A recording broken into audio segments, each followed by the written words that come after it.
Έχουμε Arsenal 3, Real Madrid 0. Ένα μάτς το οποίο έφερε μεγάλη νίκη για την Arsenal για να προκριθεί μέσα στον Μπερναμπέου. Θα αναλύσουμε τώρα όλο το παιχνίδι. Μια άλλη την οποία την είπαμε να μην είναι και τόσο καλά και να μην στέκεται καλά στο παιχνίδι. Στα πρώτα λεπτά γενικά και στο πρώτο ημίχρονο μπήκε πιο καλά. Έτσι επιθετικά η Arsenal και αυτό το δείξει και στο τέλος με 2 γκολ του Rice στο 50 κάτι και 1 γκολ του Μερίνο στο τέλος. Έφεραν τη νίκη για τους κόκκινους και φρελική νίκη να δίνουν ελπίδες μέσα στον Μπερναμπέου. Αν πιστεύω εγώ ότι θα τυφεί με 2-1 γιατί είναι δύσκολη έδρα τον Μπερναμπέου, θα καταφέρει να πάρει την πρόκριση και αν βάλει ένα γκολ και δεν βάλει 4 γκολ η Real, η Arsenal παίρνει μια μαγική πρόκριση. Μια πρόκριση που αν γίνει κανείς δεν θα την περιμένει. Γιατί δεν θα την περιμένει κανείς? Επειδή είναι πάρα πολύ καλή η Real. Έχει αποκλείσει την Ατλέντικο αλλά και την Manchester. Στη League Phase τα πήγε καλά και στραβάτισε με κάποιες ομάδες όπως με την Μίλαν που ήταν αρκετά εκπλήξη. Πραγματικά όμως έπαιξε καλά η Real, έκανε κάποιες στατιστικές φάσεις, αλλά η επέμβαση του Κουρτουά ήταν καλή στα λεπτά τα πρώτα. Η Arsenal έκανε μια μεγάλη νίκη αρκετή. Σας παρακαλώ, επειδή οι συμμαθητές μου που με βλέπουν είστε Real, δεν κράζω τη Real, χάρη δικιά σας. Απλώς μιλάω ότι δεν μπορούσε να είναι επιλεκτική στο παιχνίδι πάρα πολύ, ώστε να είναι λίγο πιο καλή. Αυτό που κάνω είναι μιλάω απλώς για το μάτς. Μην με κράζετε από κάτω και δεν κατηγορώ τη Real. Μπορεί να περάσει στον Μπερναμπέου. Είναι και λίγο δύσκολο γιατί το 3-0 είναι ζώρικο. Η Real το πάλεψε, να θέλαμε να πούμε. Αυτό όμως έγινε που δεν περίμενα κανείς. Γιατί εγώ πιστεύω θα κερδίσει η Real. Μην σας πω τα ψέματα. Μην σας πω ψέματα τώρα ότι δεν περίμενα θα κερδίσει η Real. Εδώ βλέπουμε ένα φάουλ που έγινε από τον Rice. Αυτό το γκολ έβαλε και δεύτερο. Ο Μερίνο πρόσφερε την νίκη και όταν έβαλε τον γκολ ο Μερίνο δεν μπόρεσε να υπάρξει Real στο γήπεδο. Αντικειμενικά, γενικά η Arsenal ποιος το περίμενε ότι θα παίρνει μια τέτοια φρυλική νίκη? Θέλω να μου πείτε και στα σχόλια αν περιμένετε ότι θα κερδίσει η Real. Όλοι πιστεύετε ότι θα κερδίσει η Real, γιατί έχεις Μπέλιχαμ, έχεις Βινίσιους, έχεις Εμπαπέ, ενώ οι άλλοι έχουν Λούις Σκέλι μέσα, Μερίνο και κάτι πιτσιρικάδες τώρα και μας χορευεύουν με... Δηλαδή είναι λες και ο Ρούντιγκερ περνάει τον Λούις Σκέλι. Δηλαδή ο Ρούντιγκερ δεν έκανε κάτι στο μάτς, κάτι ακραίο. Εδώ ο Βαλβέρβε με τον Ροντρίγκο. Ο Βαλβέρβε με τον Ροντρίγκο. Οι δύο απογοητευμένοι παίχτες. Εκεί ο Σαλιμπά να κάνει το δικό του. Ο Σαλιμπά γενικά έκανε ένα πολύ καλό μάτς. Αλλά και ο Ράις αλλά και ο Σάκα έκαναν ένα καλό μάτς.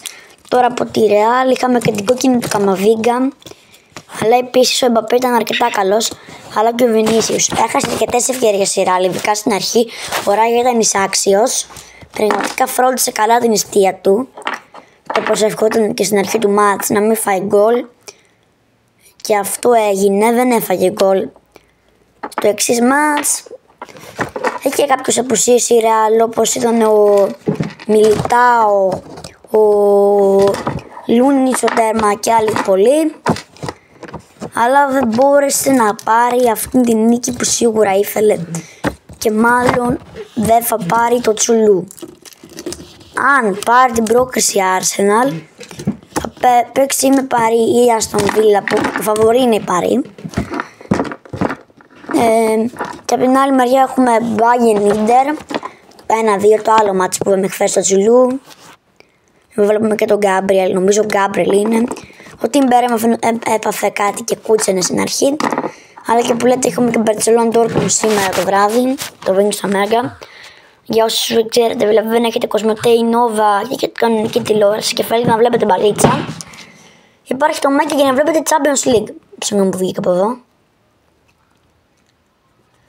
Και στα όλα λίγο πάμε, το στάδιο ήταν το Έμι, έτσι και πάμε να δούμε. 12 σουτ η Arsenal, 9 σουτ η Real. Στο αντίπαλο τέρμα 11 η Arsenal, 3 η Real. Κατοχή μπάλας 54-46,